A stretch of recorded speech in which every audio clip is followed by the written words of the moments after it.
Bienvenue, madame, mademoiselle, monsieur, à ce vidéo-randia de la semaine du samedi 11 janvier 2020, le numéro 2.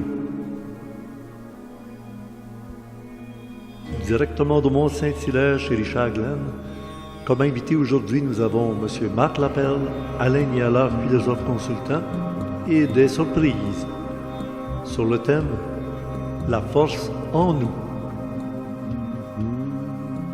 Et nous aurons l'occasion de revenir sur le thème de les médicloriens, l'aspect biologique en relation avec le monde spirituel, dans nos cellules. Ne manquez pas de lire le complément de Gilles Surprenant ou la version MP3 avec Jean-François Poulain, tous les deux dans le forum Orandia. Voici un extrait de ce qu'on retrouve dans le club créé du mois de janvier. La matière vivante, dans la matière, dans l'espace, dans le temps, dans l'ordre, là on est dans des limites, là. Ça a accès au nouménal, c'est-à-dire au proforma, à l'esprit de la chose qui est réalisée. Quand elle se réalise, c'est dans la matière, c'est dans le phénoménal. Tu es en train de parler de Dieu. Et là, oui, c'est ça, mais c'est impersonnel. Ouais, Dieu est impersonnel. C'est ça. C'est impersonnel, immatériel, intemporel. Bon, moi, j'aime mieux ce que j'entends là. Bon, ça, c'est la force. Et là, Oui. et les médicloriens, eux sont autres, c'est des récepteurs concentrateurs de force Oui, pour l'être qui font passer de l'énergie de nouménal dans le phénoménal et ça leur donne conscience. Et plus tu as de médicloriens, plus tu as de conscience. Et la conscience te donne des capacités énormes. Mais positive ou négative, ça dépend comment tu l'exploites, comment tu l'utilises. Ray, elle voit dans le futur, elle est sûre, elle est absolument sûre, elle n'a même pas de doute. Merveilleux. 2, elle peut percevoir le bon, assez pour savoir qu'il y a plus de bon qu'il y a de mauvais.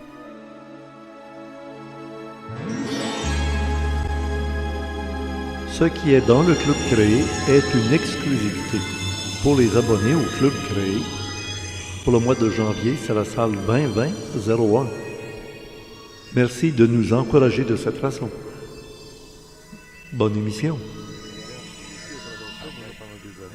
En quelle année, ça, je peux te dire? C'était en 2007. Ce document-là a été écrit en 2007. OK. Moi, j'ai quitté le labo en 1996-97. C'était avant. Ah oui? Mais c'est pas grave, la chronologie de tout ça. J'étais en 2007 quand j'ai fait ça. Document 707, ça voulait dire 2007. Okay. 7e mois de 2007. Donc, ça fait. Juillet 2007. Ça fait Puis 12 ans. Ah oui. OK. Puis j'avais des invités dans mes émissions qui parlaient de ces sujets-là, là. Dont Robert Domingue. Dont Bernard Grade. Ouais. Bien oui. Bienvenue tout le monde à notre ésotérisme expérimental à travers les vidéos randia du samedi soir. Mon invité cette semaine, entre autres pour revenir sur la guerre des étoiles Star Wars, oui, l'épisode numéro 9, tu es allé le voir, Marc Lapelle. Salut! Salut! Oui, ben on a été le voir ensemble. Hey, les gens vont dire on est des toqués, on lâche plus. Là, mais je t'en remercie parce que honnêtement, si tu ne m'avais pas invité à aller le voir, je n'étais pas plus attiré que ça. Passionné par ça. Ben, c'est parce que ça prenait. Star Wars était devenu comme un film de cow-boys, puis d'Indiens, puis de cap et d'épée, puis des méchants, puis des bons. Puis il n'y avait pas toute la partie où il prenait le temps d'expliquer des choses beaucoup plus profondes. Puis c'est vrai, il n'y avait pas grand-chose, sauf le bout entre celui qui est noir. Je connais pas les noms puis tout. Là, fait que OK, Kylo Ren, là, qui était et la fille, il se passe quelque chose là. Ray, de son petit nom, oui. Et la fille, à un moment donné où il voit qu'ils sont quasiment frères et sœurs, mais dans une autre dimension, ils viennent pas des mêmes parents. Puis que lui, puis ça m'a fait plaisir quand je m'en suis rendu compte. C'est que celui qui est rendu dans la force, et puis Yoda dans d'autres versions a dit, une fois quand tu es rendu dans l'obscur, tu ne reviendras pas. Et elle détecte qu'il y a quand même encore un fond de bon qui reste.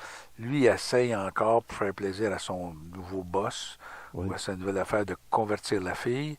la fille essaye de convertir le gars. Ah oui, oui, oui. Et à un moment donné, la fille gagne. En tout cas, c'est le bout, moi, que j'ai aimé. Le reste, à part des effets spéciaux. Ce qui va surprendre les gens, c'est qu'on a, on a jeté le bébé avec l'eau du bain de l'épisode numéro 8, le précédent du 9. Ouais. C'est là, parce que nous autres, on s'est tapé les épisodes. Imaginez, ça plate. On vient de se taper plusieurs épisodes à partir du premier, là, Star Wars, jusqu'à aujourd'hui. On allant chercher juste les passages importants. Car j'ai toute la série des Star Wars, les 9 épisodes sur une clé USB. Alors, quand on sait à quel moment dans tel épisode il a parlé de ça, là, il a parlé de ça, on saute tous les tirs, bang, bang, par rapport de cowboy dont tu parlais. Ouais. Et ça, oui, on les voit, les cowboys, là. Mais on a réussi à aller chercher l'essentiel. Puis moi, il y a 2 pistes. Hein. Marc a été beaucoup touché par la piste, le bon côté de la force, le côté sombre, le côté clair, le côté humain, le côté, je dirais, sérénité dans la lumière et la peur, la méchanceté, l'ombre dans le noir, le côté sombre de la force.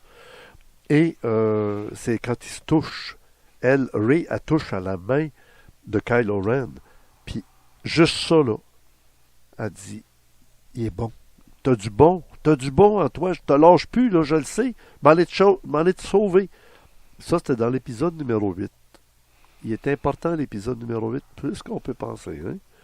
Bon, alors là, moi, mon point intéressant qui m'a toujours passionné de Star Wars, c'était à l'épisode numéro 1, qui est paru après les 4, 5, 6. Tout le monde le sait, c'est toute une histoire de fou, là, mais ça a commencé Star Wars par l'épisode numéro 4, 5, 6. Puis après, ils ont présenté le 1 avec le petit gars Star Walker qui était tout jeune. Bon, là, on le voit au moment où ils ont décidé de faire une prise de sang. Ouais. Puis de nous apprendre que dans le sang, il y aurait les médicloriens et que le taux de médicloriens de Anakin Skywalker, qui deviendra Darth Vader, est plus haut que le taux de médicloriens de Palpatine.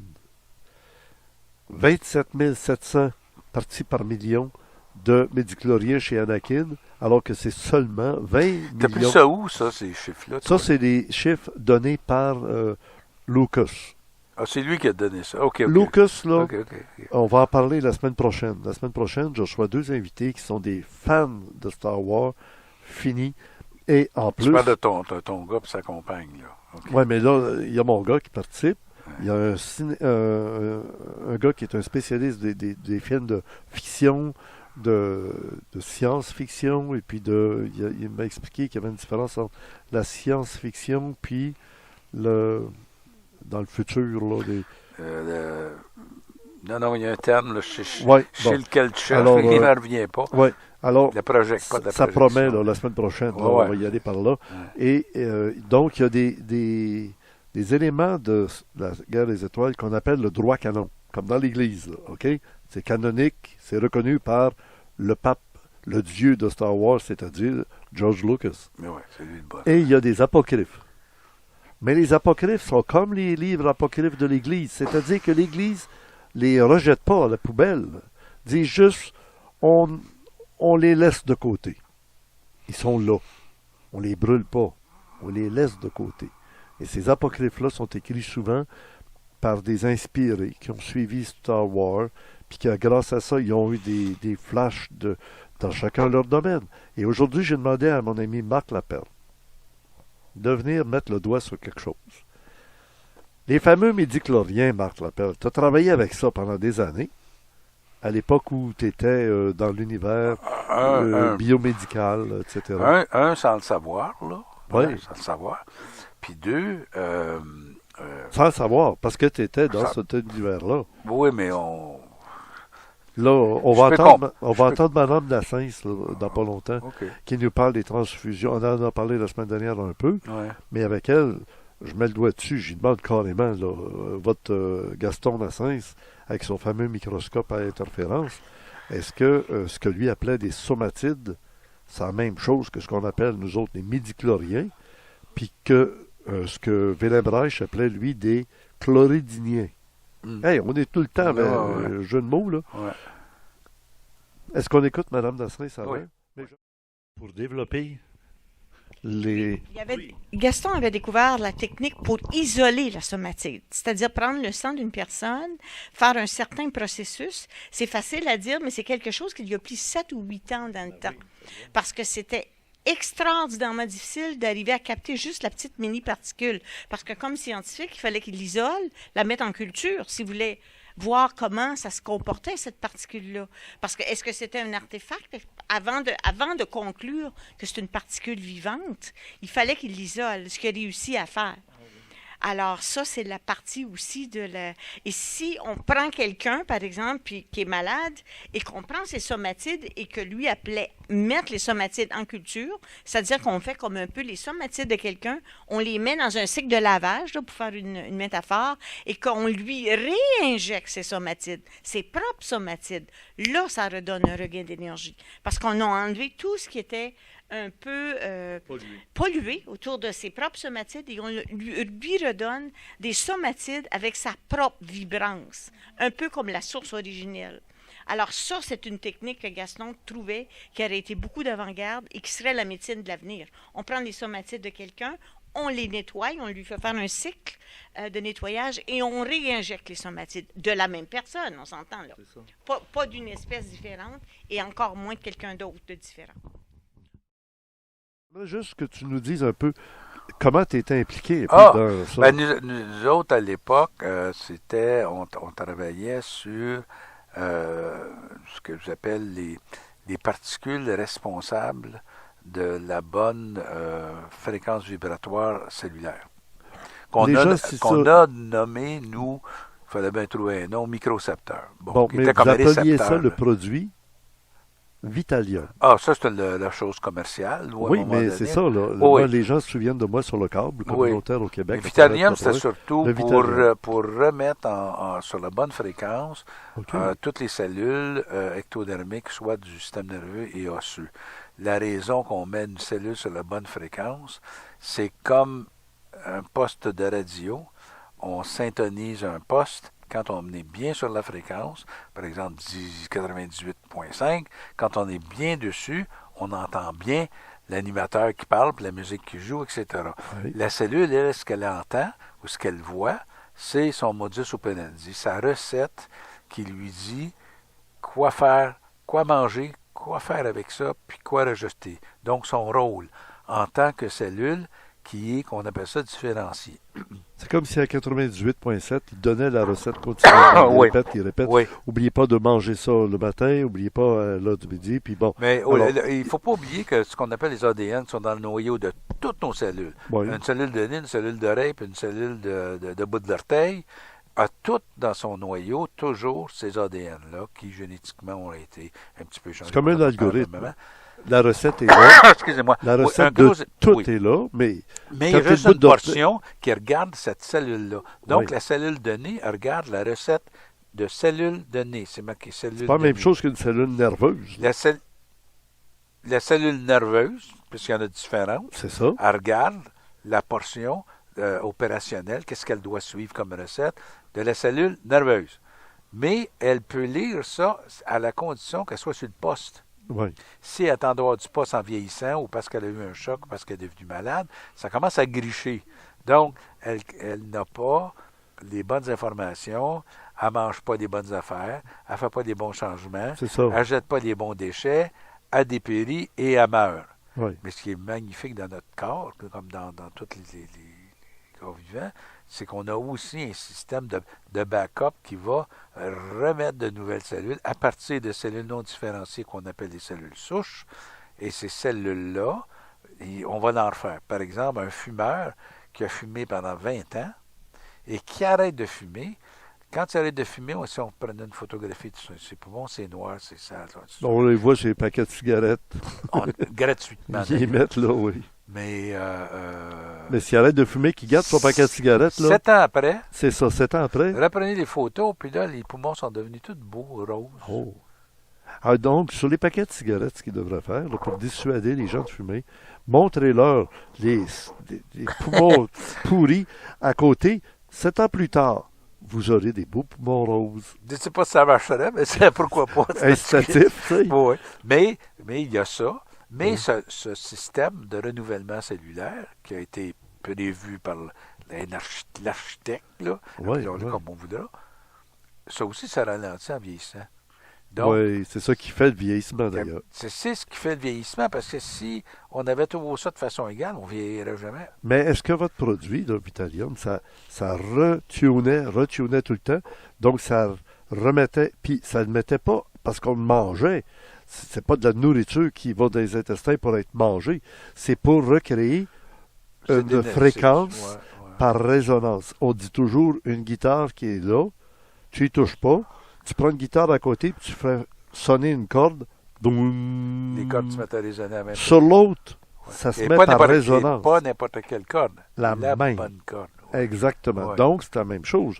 Ouais, gens ça, l'exemple absorbaient- est bon. L'exemple est bon. Oui, les gens absorbaient le Vitalium et ça redonnait Ouais, une c'est ça. vitalité. Ben, une si on vibration. écoute Madame Nassens, là, oui. c'est ça qu'elle dit. Tu Jacinthe, vas là, montrer aussi d'autres documents d'autres chercheurs, oui. puis ils ont le même Ah, ben fichier oui. de vocabulaire. J'avoue que j'ai été un peu ébranlé parce que je connaissais pas ces choses-là. Tu me les as fait lire tantôt. Oui. Mais j'ai dit, ils disent la même mordite Bon, affaire. il s'agit, mettons, je les nomme comme ça, là, Georges Lakowski. Ouais. Chaque cellule vivante a sa propre fréquence. Raymond Rife. Chaque virus et bactérie a aussi sa propre fréquence. Ensuite, Fritz Albert Popp. Pour lui, c'est la bioluminescence qui est en jeu, son et lumière de la vie. Car il y a des fréquences qui donnent des couleurs, Tout- etc. Tout ce qui est matière a une fréquence. Toutes ces matières Tout ce qui vibrent. vit. Tout ce qui vibre. vit, ça se promène. Oh, même un morceau de bois, il vit encore parce qu'il y a une fréquence, un morceau de bois. Oui, oui, oui. Bon. Ça il faut qu'on l'accepte. Ce que tu as parlé à un moment donné, bon, eux autres, ils sont orientés à un moment donné sur des machines pour détruire par fréquence des bactéries puis des virus en les rendant Ben, fous sa On fréquence. peut dire que des fois, une pierre au rein, aujourd'hui, par l'ultrason, L'ultrason. tu n'as plus besoin d'aller Ouais, mais là, avec c'est un petit peu différent. ils C'est font- pas Ouais, mais c'est trouver la encore une fréquence, question. Là, mais- c'est le contraire de la ouais, fréquence. ouais, C'est la ouais, fréquence qui va Ouais, ouais. casser. Mais là. attention, ce qu'on dit là, ce qu'on a appelé microcepteur, ce n'est pas, ça c'est mon hypothèse à moi, ce ne serait pas la même chose que les midichloriens. Non. Ça, c'est les microcepteurs sont des oscillateurs à mémoire qui sont portés par des acides aminés, donc c'est extrêmement petit, mais c'est les microcepteurs qui, eux, sont en connexion avec ce qu'on appelle la force, si vous voulez, dans Dans la les guerre étoiles, des étoiles, oui. via les midichloriens. Les midichloriens sont générateurs d'une énergie, mais après nous, et cette énergie-là, appelons-la l'énergie universelle, c'est l'énergie créatrice, appelez-la l'orgone si vous appelez Wilhelm Reich, il y a d'autres termes qui ont été utilisés, parce que il y en a plusieurs humains qui ont mis le doigt là-dessus, puis qui sont arrivés avec Écoute, des les recherches. midichloriens, ce sont de minuscules formes de vie microscopiques qui résident dans les cellules de tous les êtres vivants et qui communiquent avec la force. Ils vivent en symbiose avec nous. Sans midichloriens, la vie n'existerait pas et nous ne connaîtrions pas la force. Les midichloriens nous parlent sans cesse. Ils nous communiquent la volonté de la force. Et quand tu auras appris à apaiser ton esprit, tu les entendras Ce qu'on appelle la voix de notre conscience de façon vulgaire. par le biais de C'est la le fun, connexion hein? avec les midichloriens. Ouais. Et plus, dans une analyse sanguine, il y a de midichloriens dans un être, plus il devrait être conscient et entendre la force. Exact. Et d'être donc en harmonie avec la force. Mais il peut s'en servir de manière négative, parce que ça lui donne un pouvoir, comme quelqu'un qui est très, très intelligent, il va à l'étude, il étudie, il devient... La force est super amorale. amoral. Amorale. C'est ça, sans morale. Fait qu'il n'y a pas de question de bien puis de mal avec la C'est force. pas immoral. C'est une là. J'ai dit Non. amoral. Amoral. Amoral, c'est qu'il n'y a C'est pas ça. de morale, il n'y a pas de bien, il n'y a pas de mal. Puis quand on parle du paradis terrestre, l'arbre de la connaissance du bien et du mal, Ouais. touchez pas à ça. Parce qu'une fois que tu es pris dans cette affaire-là, tu lâches ton amoralité Tu comprends? Et là, tu commences à être polarisé d'un bord et de l'autre, Ouais. puis tu es brassé d'un bord et de l'autre. T'es Ou jamais t'es heureux. immoral, ou t'es trop C'est ça. moral. Mais là, on puis, s'embarque dans une autre ouais, affaire. absolument. Mais c'est quand même tout relié, cette histoire-là. Puis, comme je te dis, les microcepteurs font partie de cette chaîne-là, mais ils sont alimentés par ce qu'on a appelé les médicloriens, qui sont des sources de réception-émission d'une énergie, l'énergie de base de tout ce qui existe OK. dans l'univers. C'est une théorie. Et ça a marché longtemps. Pourquoi aujourd'hui, il n'y en a plus de Vitalium sur le marché? Oh, C'est une histoire qu'on va peut-être en comprendre un bout en écoutant Madame Nassens. et George Lucas. Condensateur pour être capable de voir ce qu'il cherchait. Ça n'avait pas plus de... Pour Gaston, c'était simplement, lui, j'ai besoin d'un outil, je le crée tout simplement. Alors, je dois vous dire qu'en 2003, on a eu de la collaboration d'un professeur très hautement coté en microscopie au Québec, l'Université de Montréal, qui a pris les travaux de Gaston et qui avait commencé en 3 étapes de vérifier premièrement l'exactitude de la nature vivante, de la somatide. Ça a super bien été.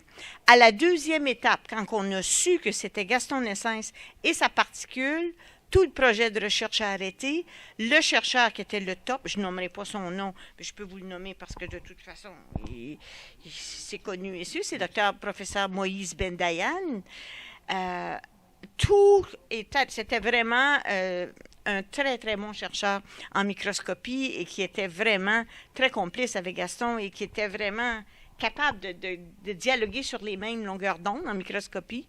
Et quand on a su que c'était lui, et c'était même pas Gaston qui payait la recherche, c'était à l'époque Monsieur Chagnon, la Fondation Chagnon, qui payait la recherche.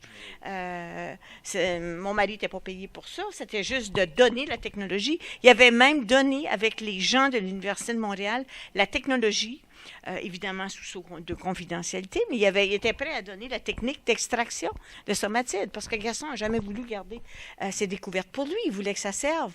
Et là, l'Université de Montréal s'est mêlée là-dedans, tous les travaux ont arrêté, on n'a jamais pu continuer l'étude. Le professeur en question s'est fait menacer de perdre ses subventions, et c'est toujours la même histoire.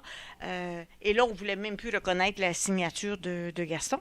Alors, lui, il dit, ben, écoutez, si je ne peux même pas mettre ma signature sur un papier, je ne vois pas pourquoi je vous donnerais mon invention. Il voulait s'approprier l'invention de Gaston, mais il dit, bon, je pense qu'il faut mettre les choses à la bonne place. Alors, je veux dire, on est juste comme un peu trop d'avance, mais en même temps, il ne faut jamais lâcher l'idée qu'on est tout près du résultat.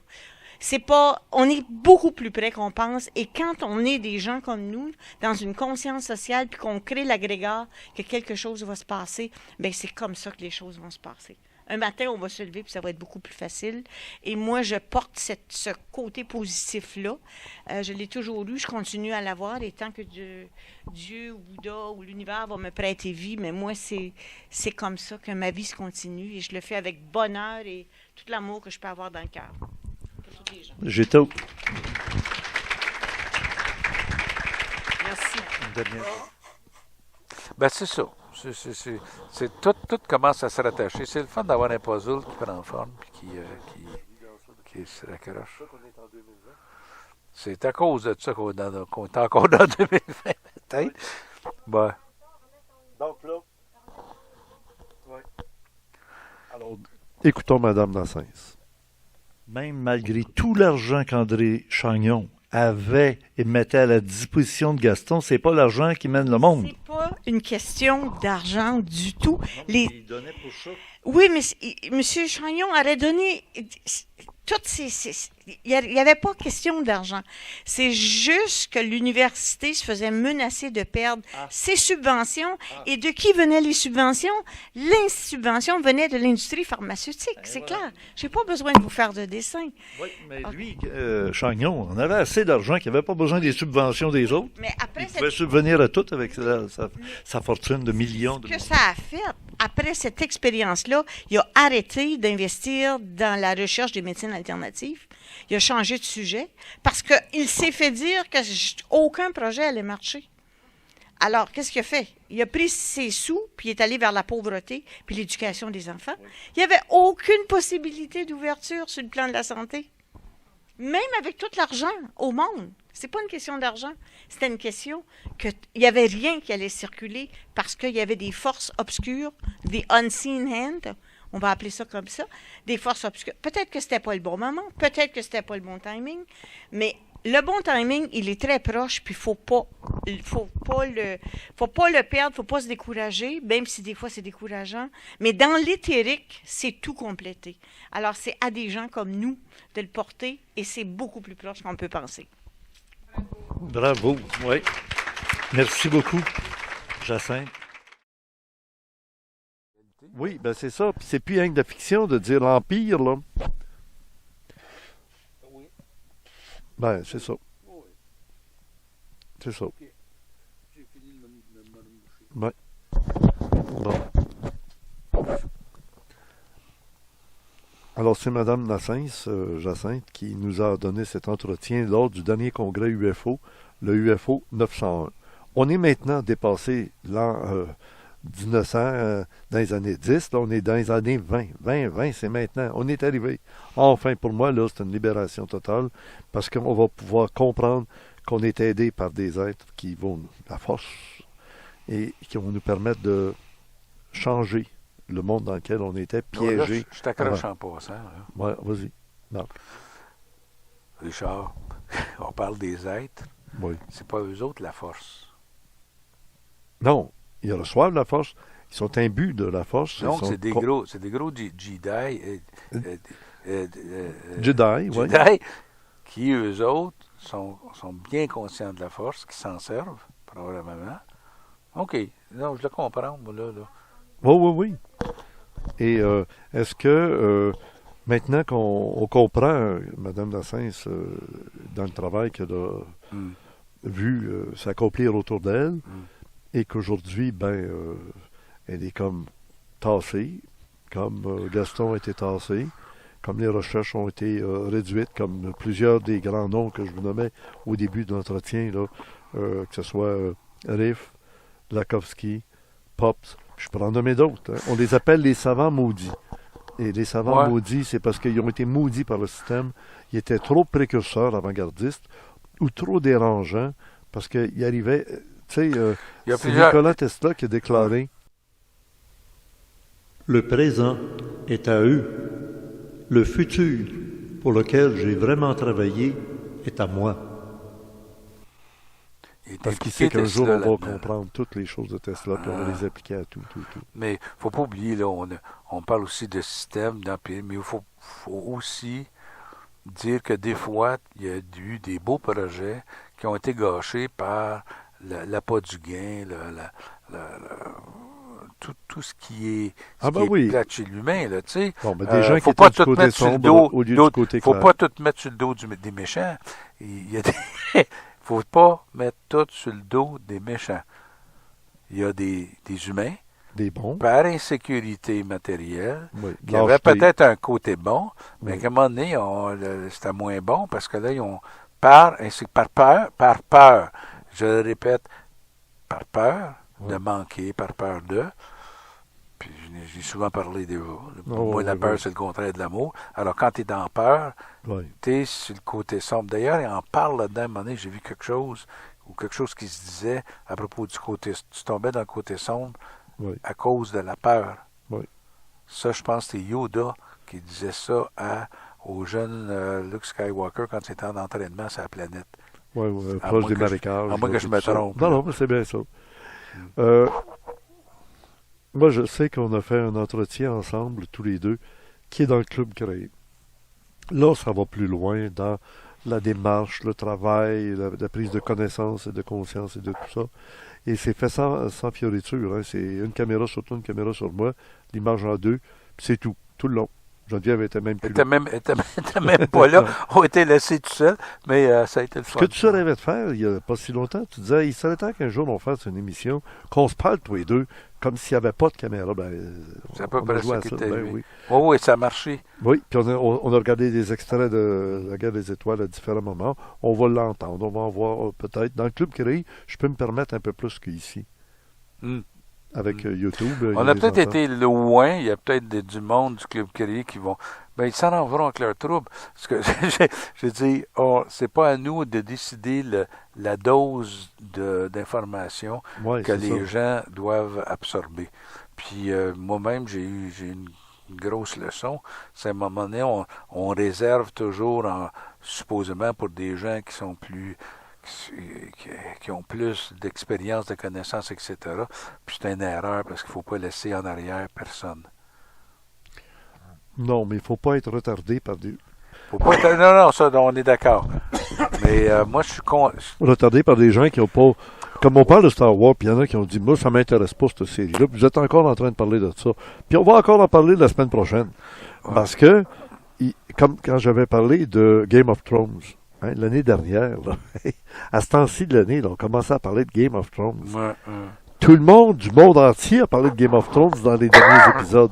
Il faut comprendre que on est à une époque où c'est pas des œuvres littéraires dans des livres qui vont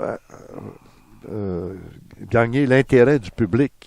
On n'est plus à l'époque du livre, on est à l'époque de l'électronique. Alors on va dans le domaine de la télévision, de l'Internet, du Netflix, du diffusion de toute l'information par l'électronique. Et La Guerre des Étoiles est arrivée au début d'ésotérisme expérimental sur le câble. Au début, et elle vient de terminer en 2019, alors que pour moi, le travail est accompli. Les années 20, c'est les années de réalisation. On a semé beaucoup. Maintenant, le bon grain a levé. Et là, on va récolter. Mais c'est pas de l'argent, là. Avec ce qu'on vient... Parce que là... Avec ce qu'on vient de discuter d'eux, là... Oui. Autant ce qu'on a déjà fait avant que tu vas passer dans le Club Créé. Moi, j'aurais aimé ça que Bernard de Morel soit là, juste pour entendre ce qu'il aurait eu à dire. Parce qu'on a eu une relation assez intense avec Bernard. Puis ça m'a passé par la tête, à un moment donné, j'aurais aimé ça que vous soyez assis ici à la table avec nous autres. Vous savez, on va vous dire quelque chose, M. Glenn. Ça va vous prendre 10 ans avant d'en arriver à avoir une maturité mentale suffisamment grande, aiguisée, pour pouvoir réellement servir le peuple, les masses, la science. 10 ans. C'est pas si pire, c'est pas si pire. Et je ne vous dis pas avant ça, l'an 2000, ça. Je ne vous dis pas ceci pour vous insulter, parce que j'ai beaucoup de respect pour vous. Je vous dis ceci simplement pour vous faire réaliser que pour en arriver à avoir une voix, à bénéficier d'une voix, et à faire bénéficier des milliers de personnes d'une voix, il faut avoir une très grande patience dans le mental. Il faut avoir une très grande objectivité dans le mental. Et il faut réaliser que lorsque nous disons des choses, nous devons dire des choses non pas simplement pour faire rire ou pour créer l'impression, mais pour faire réfléchir l'homme d'une façon sérieuse sur des choses qui sont en fait extrêmement sérieuses parce qu'elles sont extrêmement profondes. Moi, je vous respecte parce que vous avez la sensibilité d'aller plus loin que les gens en général, mais je vous respecterai encore plus lorsque, dans 10 ans d'ici, vous aurez réellement atteint l'âge d'une grande raison. Mais j'espère de jamais me prendre au sérieux. Non, effectivement, ça c'est une qualité que je vous donne. Vous ne vous prenez pas au sérieux, mais le problème, c'est que... Puis le public aussi ne doit pas prendre au non, sérieux effectivement, tout ce qu'on entend. Le public ne doit pas prendre au sérieux les choses, mais il y a des gens dans le public qui ont tendance à prendre les choses au sérieux. C'est très difficile pour le public de réaliser qu'il existe entre vous et moi une sorte de complicité intelligente, une sorte de complicité dans le travail, une sorte de capacité de mélanger nos deux êtres ensemble pour créer un produit qui soit bénéfique au monde. Il y a des gens qui sont extrêmement naïfs, il y a des gens qui sont extrêmement spirituels, il y a des gens qui ne sont pas capables de voir à travers vos innuendos humoristiques quelque chose qui est simplement une vibration pour faire rire le monde. Il y a des gens qui prennent les choses au sérieux et ce sont ces gens-là qu'il faut protéger. Donc, moi, je vous dis qu'au cours des 10 prochaines années, surtout si vous continuez à travailler avec moi, vous allez être amené petit à petit à développer une sorte de sérieux léger, une sorte d'humour créatif et non pas simplement un humour pour un humour. Mais Bernard, moi, je n'ai jamais prétendu travailler avec Bernard. Oui, mais... Pas plus qu'avec aucun autre invité que je reçois, je le dis même à tout le monde, je m'amuse. Effectivement. Et si on n'est pas venu sur la Terre pour s'amuser, ça serait bien triste. Effectivement, vous vous amusez, mais moi, je ne m'amuse pas. Moi, je travaille en m'amusant. Donc, c'est ça la différence.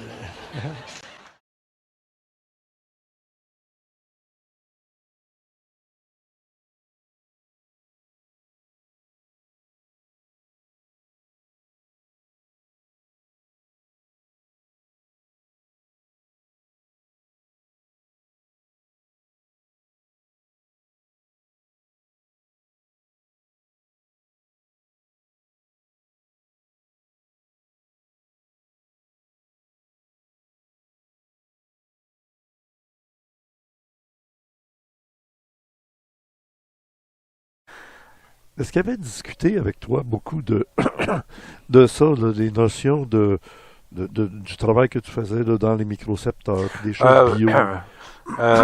Il y a eu à un moment donné avec M. Moses et Bernard, mais pas en même temps, ça a été séparé. Oui. C'est sûr qu'à un moment donné, je leur ai exposé une hypothèse de fonctionnement, parce qu'on ne comprenait pas tout. On voyait les effets, on essayait toujours d'expliquer. On le comprend un peu plus aujourd'hui. Là, il y a des plugs qui se font avec d'autres choses. Je dis des plugs, des contacts qui nous rassurent. Hey, vous étiez sur le bon chemin. Regarde, un gars que tu connais pas, qui a fait des recherches pendant tant de temps, un autre, il utilise les mêmes mots. C'est fatigant, là. Il utilise les mêmes explications. Et à l'époque, j'ai donné le meilleur que je pouvais donner à Bernard, parce que c'est Bernard, à un moment donné, qui a dit « Hey, l'histoire de Vitalium, puis tout, là, je back ça. » Oui, oui. Fait qu'à quelque part, je vois pas pourquoi... Tu t'as rassuré, tu t'es dit, ben oui. Ah, plus que ça, là, il a rassuré tout son groupe. Oui. Qui appelait Zénor. Qui appelait Zénor à l'époque. Puis c'était beaucoup de monde, c'était pas des totos qui étaient là-dedans, là. T'avais des gens de carrière, puis tout, puis des penseurs, puis des... Ah oui, des gens... Ben oui, puis c'est ça. Mais moi, c'était pas de convaincre Bernard de dire oui, même ça m'a surpris quand il a fait ça. Ça m'a étonné. Quand il a donné son imprimatur. Oui. Puis là, ben... il n'était pas impliqué financièrement, lui, pas du tout. C'était pas ça, là. Pas du tout. Non, c'était tous des univers qui... vivaient chacun de leur côté. Puis moi, je faisais mon chemin avec mon ésotérisme expérimental. Non, mais c'est rassurant. Quand tu dis de 2020, là, moi, le bout qui rassure le plus, c'est de dire, après tout ce temps, toutes ces années, finalement, on n'était pas dans le champ. Non. Ça, c'est rassurant. Puis tu dis, hey, coudon, c'est le fun, ça. Ben oui. Puis il y en a du monde qui nous suivent depuis ce temps-là, là, qui pourraient témoigner de ce que je dis là. Puis de ce que toi, surtout, c'est surtout toi qui communiquais, puis de façon très pédagogique, toute cette information-là. Et là, on retrouve les mêmes termes, les mêmes affaires, mais là, qui sont plus tout seuls à parler dans le désert. Là. Non. On te revoit bientôt. All right, ça marche. Merci, Marc. Bye. Bonne semaine. Bye, tout le monde. Il y a dans le club créé la salle du mois de janvier 2001 pour les abonnés du club créé, 2 entretiens complémentaires et exclusifs avec messieurs Marc Laperle d'un côté et aussi avec monsieur Alain Niala, philosophe, que nous rencontrons maintenant. C'est ça. Maintenant, nous sommes avec Alain Niala, philosophe, consultant. Bonjour Alain, bonjour. Et regarde, le X-Wing a changé de place, là, il est venu au garage, là, il s'est reposé, là, il est rendu au sol. C'est quand même un élément fétiche de la guerre des étoiles, le X-Wing, hein, qu'on a retrouvé dans le dernier épisode, le numéro 9. Ton impression générale, là, avant qu'on se lance dans le domaine plus philosophique, je dirais plus ésotérique de la série La guerre des étoiles, que tu as regardé au complet, tu as tout vu les épisodes? Moi, j'ai vu tous les épisodes, bon an, mal an, là, je n'ai pas vu ce qui est à côté. Oui, les à côté, oui, c'est ça. Ni la série télé, ni les animes, ni Solo, là. Oui, les livres, là, entre autres. Non, aussi, je veux dire, il y a un film, oui, je ne l'ai pas vu. Oui. Exactement, oui. Mais les 3 trilogies, oui, bien sûr. Les 9 classiques, comme on peut dire. Puis comme disait Emmanuel, c'est les 9 canons, alors que les autres sont les apocryphes. Mettons, oui. Mais ils ont un terme, hein, les mordus de Star Wars, là, la guerre des étoiles, ceux qui ont été reconnus par George Lucas font partie des canons. Et les à côté sont des apocryphes, ils n'ont pas eu l'imprimatur du pape, la guerre des étoiles. On se lance là, dans l'ésotérisme de tout ça. Là. Tout à fait. Tu sais, il y a des gens qui prétendent que c'est comme une religion. Qu'est-ce que tu penses de ça? Ben, à partir du moment donné où l'expérience est participative, puis qu'elle crée des sentiments d'adhésion, il y a un des principes de la religion qui est engagé, c'est celui d'être relié. Alors, évidemment, on n'est pas nécessairement relié à quelque chose qui éveille la conscience. On s'entend là, que c'est pour ça que je mettrais un bémol sur prendre du divertissement si tant au sérieux.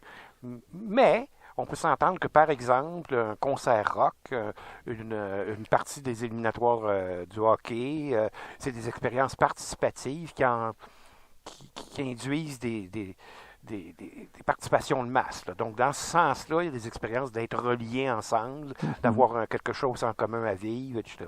Donc, oui, d'une certaine façon, c'est un substitut d'expériences rituelles, de rituels de passage ou de rituels religieux, dans un sens. Mais évidemment, dans un autre, on n'est pas non plus dans quelque chose d'aussi réel qu'un rituel qui permet une élévation de niveau de conscience. On est quand même dans un média de masse. Mais il y a de l'information que je dirais ésotérique qui nous permet de retrouver les archétypes. En action à l'intérieur d'un film comme ça. Oui, d'une série à part ça. Oui, il dit pas ça a duré 43 ans. Oui, ça c'est un paradoxe. C'est sûr que si on me demandait aller voir un film, je veux dire, je recommande Star Wars, mais je recommande encore plus, je sais pas, moi, Scandale, qui est sorti dans la mouvance de MeToo, ou bien le nom des... ah ben là, c'est des documentaires. Le chant des noms. Non, c'est pas un documentaire. Ou des docu-fictions. Non, c'est vraiment un film dramatique, mais sur une histoire vraie. Oui. Sur les abus sexuels à l'intérieur de Fox News. Puis il y a le nom des gens, là, le chant des noms, je veux dire, qui va être merveilleux, mais qui est un film beaucoup, beaucoup plus sérieux là, sur la Shoah.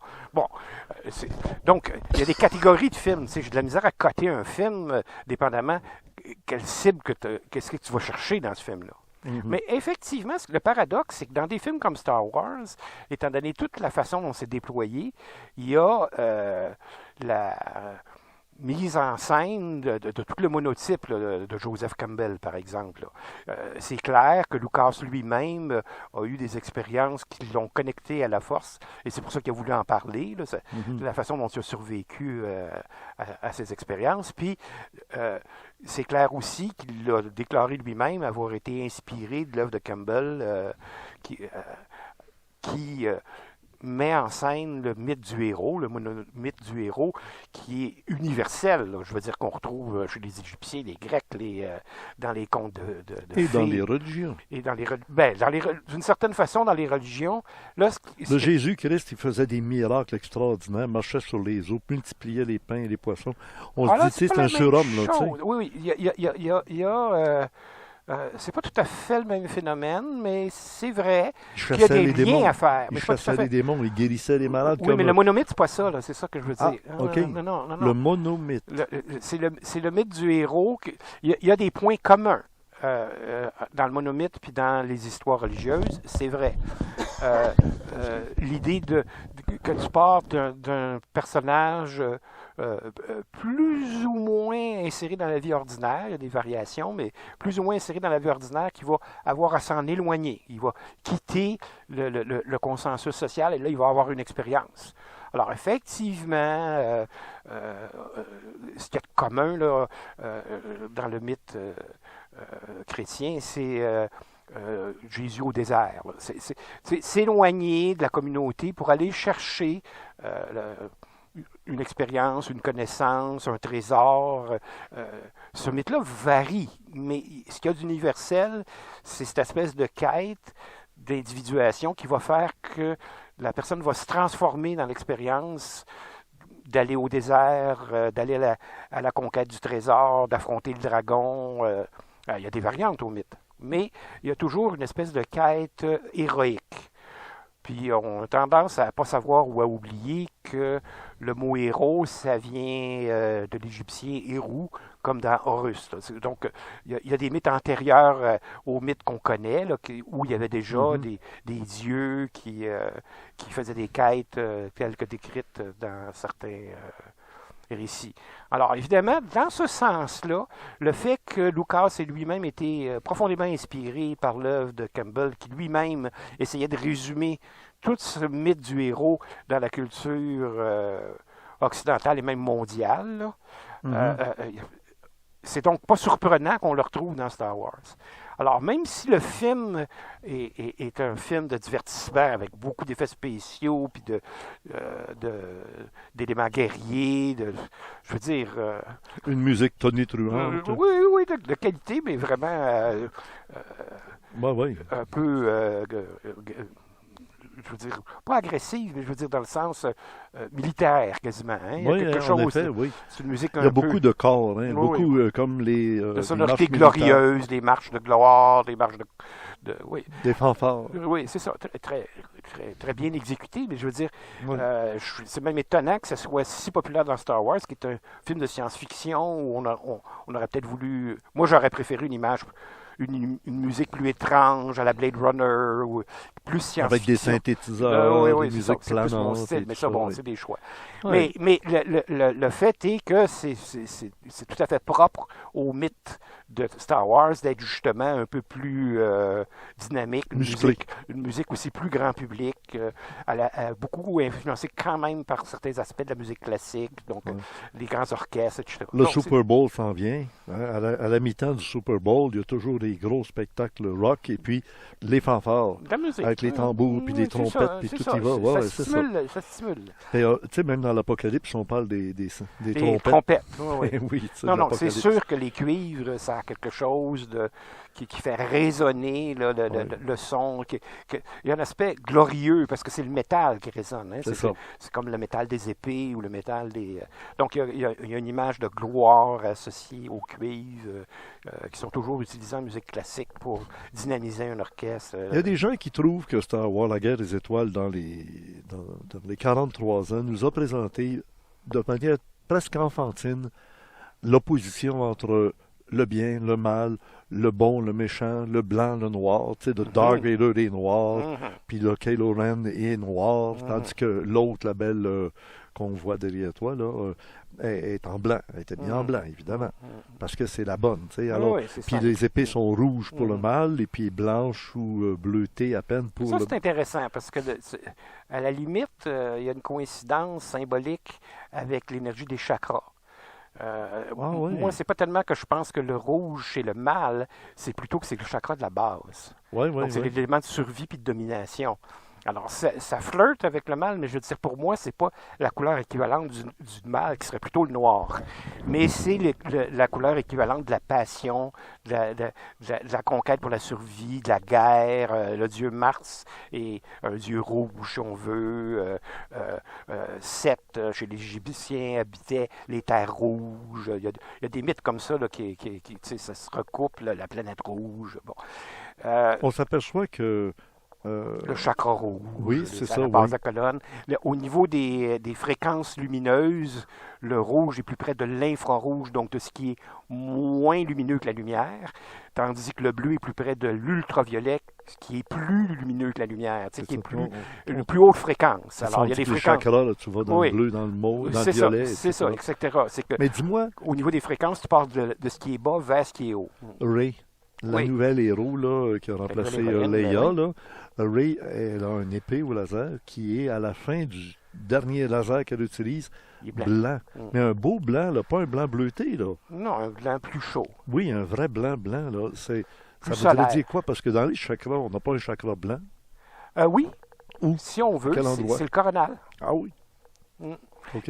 Il est décrit parfois comme étant violet, mais d'un autre côté, étant donné qu'il est plus haut et qui résume toutes les couleurs, il y a une autre façon de le voir qui est blanc.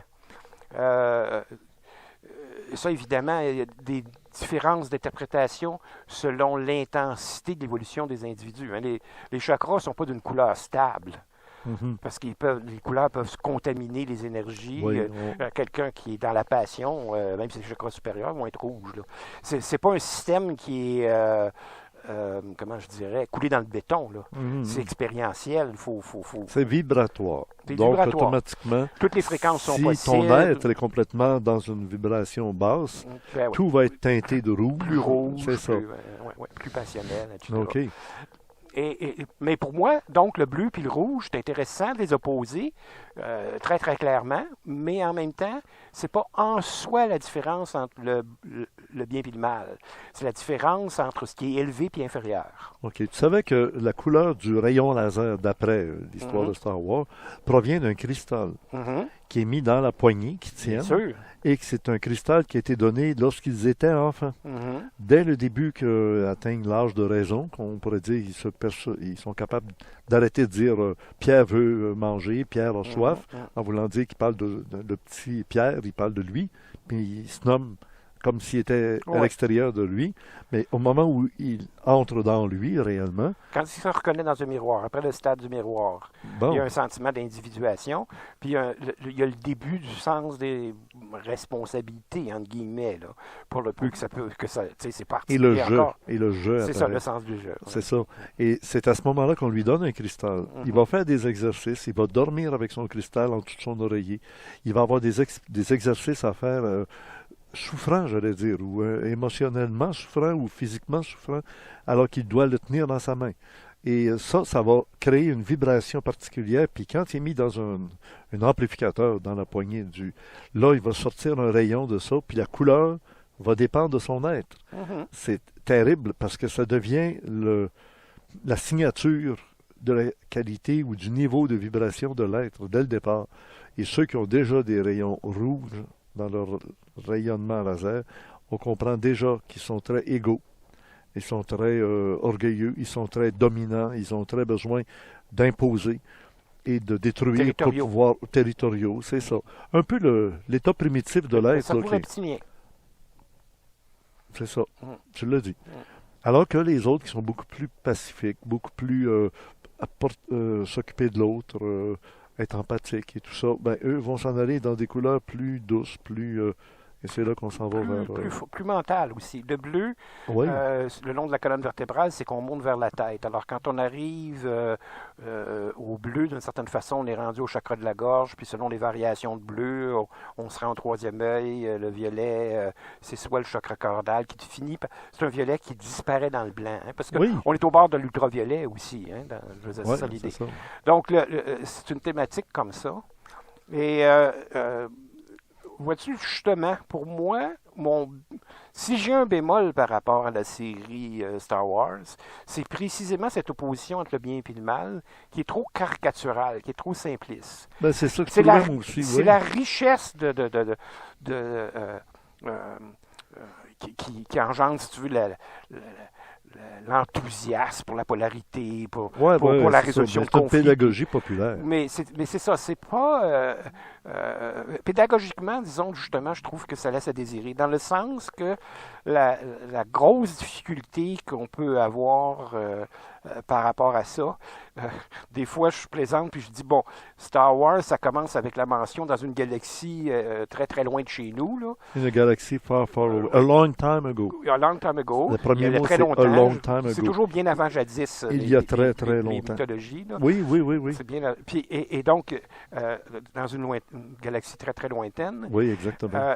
ça évoque le mystère. Je veux dire, c'est classique dans le début des contes là, d'avoir des formulations comme ça.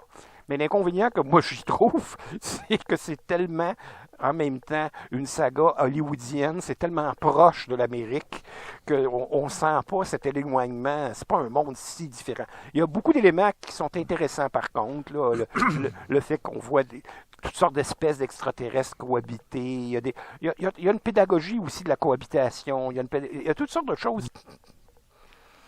Tout cela étant dit, tu recommandes aux gens d'aller voir ou de profiter des packages là, qui vont sortir, là, des ensembles Guerre des étoiles, les 9 épisodes en DVD. Je ne vais pas jusque-là. Moi, je pense que si on est un fan, on est gâté par la série, puis qu'il y a beaucoup de choses à aller chercher là. Si on n'est pas un fan, on n'y trouvera rien non plus. OK, il y a une chose qu'on pourrait dire, que quand tu le regardes avec un DVD, là, les moments des batailles, puis des batailles, puis des batailles, quand ça arrête la bataille, écoute ce qui se dit, écoute ce qui se passe, il y a de la là, ça devient On intéressant. vient de dire qu'il y en a beaucoup. Il devrait même faire quasiment une version accélérée des moments où il y a rien de bataille, de bataille, de bataille. OK, après ça, ça répondait à un besoin d'attirer les Ah non, mais ça, jeunes, c'est le problème commercial. Là, Ouais, c'est là ça. il y a vraiment un problème sérieux. C'est que par exemple, moi, ma critique de la Matrice, c'est ça. Tu regardes la série La Matrice, Oui, oui. superbe. Premier épisode, absolument presque génial. Oui. Il y a plein de choses qui sont révélées. Sur un autre plan, c'est plus dark, mais c'est la même idée. Là. Ouais. L'inconscient nous parle puis nous fait des révélations. Puis il y a des choix à faire entre le réel et l'illusoire. Puis il y a le Jedi qui va, lui, c'est assez devenir le bouddhiste. gars qui va sortir de ça. Oui, c'est ça. Alors, on a un éveil là-dedans qui est assez intéressant, etc. Il y a 3 épisodes. Peux-tu bien me dire pourquoi? Il y a des heures de perdu à se courir avec des guns et des camions là-dedans. Peut-être qu'il aurait dû faire 2 films, mais pas 3. Il aurait pu faire un deuxième épisode avec le deuxième et le troisième, puis raccourcir ça, puis étoffer les dialogues, puis montrer tout ça, toute cette espèce de révélation-là, puis ça aurait été d'autant plus passionnant. C'est sûr qu'il y a des choix commerciaux qui se font là-dedans. Ça, c'est évident. Étirer la sauce, exciter les foules. Et c'est aussi pour ça que, à la limite, je suis plus capable de le recommander non plus. Ceux et celles qui adorent la série, toi, tu as une participation quasiment mystique à ça parce que ça t'a allumé. Puis Ça a tu as été tes ma enfants. vie d'ésotérisme Ben oui, expérimental. puis t'as Ça eu tes commençait enfants avec ça. avec. J'ai eu mes enfants, je les ai entraînés dans ce mouvement-là, Ah oui, dans cette prise de absolument. conscience. Alors, là, à ce moment-là, Oui. le talent dont je parlais peut faire que tu peux en tirer beaucoup de jus. Parce qu'il y a beaucoup de symbolisme Mais les dedans. batailles, les courroyeurs, je Ouais. trouve aussi, je m'en passerais. tu sais. Non, mais on s'entend. Donc, on Ouais. parle de la même chose. C'est qu'il faut voir si c'est un attractif pour ton public ou si, au contraire, c'est un repoussoir. Tu sais, il y a des gens qui ne veulent pas voir ça, puis c'est tout. Puis Mais c'est il y en a bien, qui bien vont correct. se refuser de le regarder à cause des batailles. Oui, puis ils ont bien raison. Puis, oui. C'est là que Mais là, ils moi, je leur comprennent donne pas raison. que, justement, Mais il y a autre c'est un chose. piège Ouais. pour attirer le... Oui, Tu sais, oui, le oui. hockey, ce qui est beau, c'est pas la bataille, mais il y en a qui vont là pour voir quand est-ce qu'ils vont se taper sur la gueule. Oui, oui, L'autre mais on va a toujours saigner, le même puis tout ça. problème. On en a Ben parlé oui. à dans une autre émission quand je disais que on perçoit les choses à travers les différents centres Oui. qui nous dominent. Tu sais. Il y a des gens qui ont un rapport que c'est leur centre moteur plus physique qui perçoit les choses. Donc l'action, c'est absolument primordial. D'autres, c'est leur centre émotif qui est plus primordial, donc ils ont besoin d'être touchés émotivement. D'autres, c'est leur sens intellectuel qui prédomine. Donc, alors évidemment, ils ont besoin d'être intéressés par les idées, etc. Alors évidemment, c'est pas le même type de film qu'on peut recommander à des gens de ces différents types, etc. Ou aller chercher ce qui vous convient, ce qui vous intéresse dans ces Dans chacune films-là. des substances. C'est ouais. ça. Écoute, Alain, avant qu'on se quitte, je voudrais pas oublier de mentionner que tu m'as dit avant de faire l'émission, il y a des choses quand même plus importantes qui se passent actuellement dans le monde. Oui, c'est ça. Ben, Oui, c'est j'avais sûr. une petite réticence à faire l'émission, juste dans le sens que on s'entend que on porte beaucoup d'attention à un divertissement. Bon, on ne de- sera pas de là-dessus masse. éternellement. Ah non, là. c'est bien correct. Je me suis Ouais, prêté ouais. au jeu. Mais effectivement, on fait donc une émission sur des choses qui sont des objets culturels de masse. par opposition au fait que pendant ce temps-là, il y a des crises très, très sérieuses qui ont lieu. Et que tu avais déjà annoncé. Ah, mon Dieu, oui. Quand tu as dit, toi là, tu verras bien un jour, pour que Trump réussisse à garder son pouvoir aux États-Unis. Il va essayer de déclarer une guerre. Hey, c'est lui qui a signé l'arrêt de mort de Soleimani. Oui, bien sûr, bien sûr. Et t'avais vu juste, hein? Ben, Fait que c'est facile. Disons c'est un que. scénario de film, finalement. Non, hein?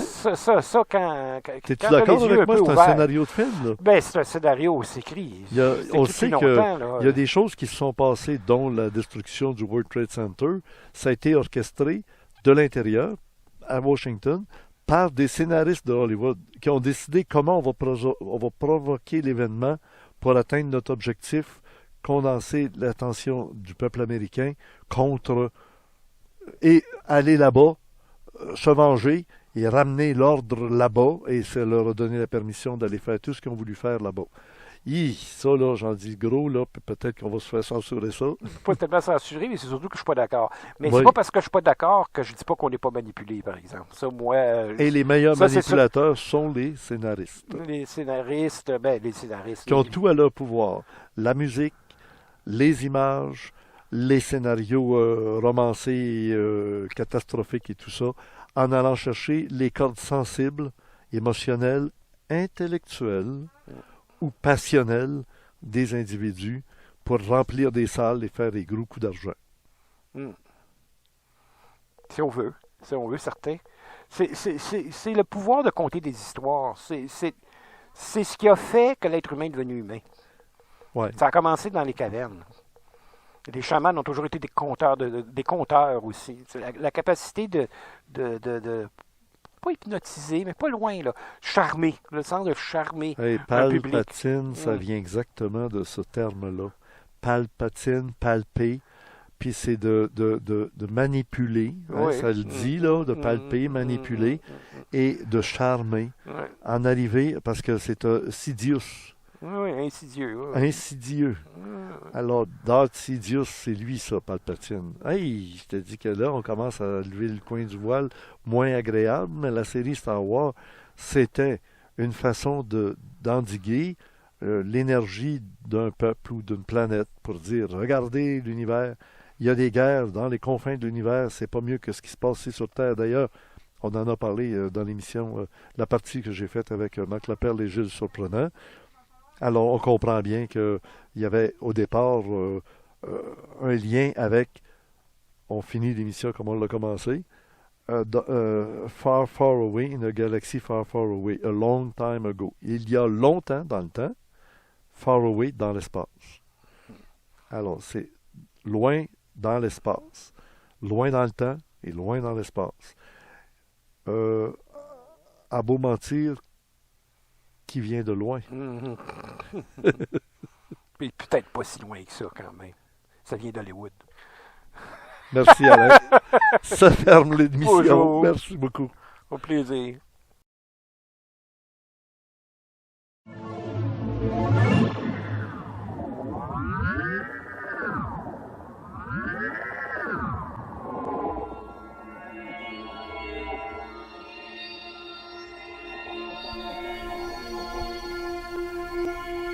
Nous venons de voir et d'entendre, mesdames et messieurs, le vidéo randia de la semaine du samedi 11 janvier 2020. C'est déjà le numéro 2. Directement de Mont-Saint-Hilaire chez Richard Glenn, nos invités, Marc Laperle, Alain Niala, philosophe consultant, sur le thème « La force en nous ». Que la force soit avec vous, bien sûr. Et nous avions la surprise d'avoir aussi Bernard de Montréal, Madame Nassens.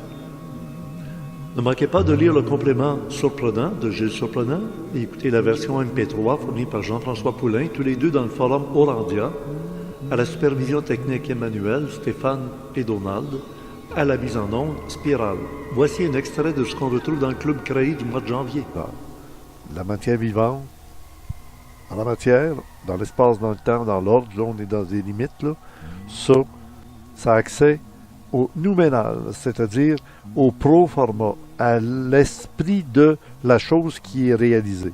Quand elle se réalise, c'est dans la matière, c'est dans le Je suis phénoménal. en train de parler de Dieu. Et là, oui, c'est ça, mais c'est impersonnel.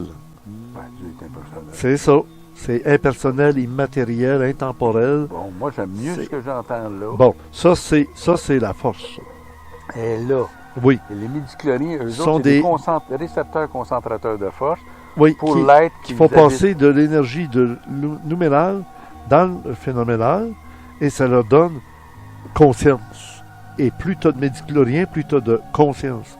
Et la conscience te donne des capacités Pas sûr. énormes.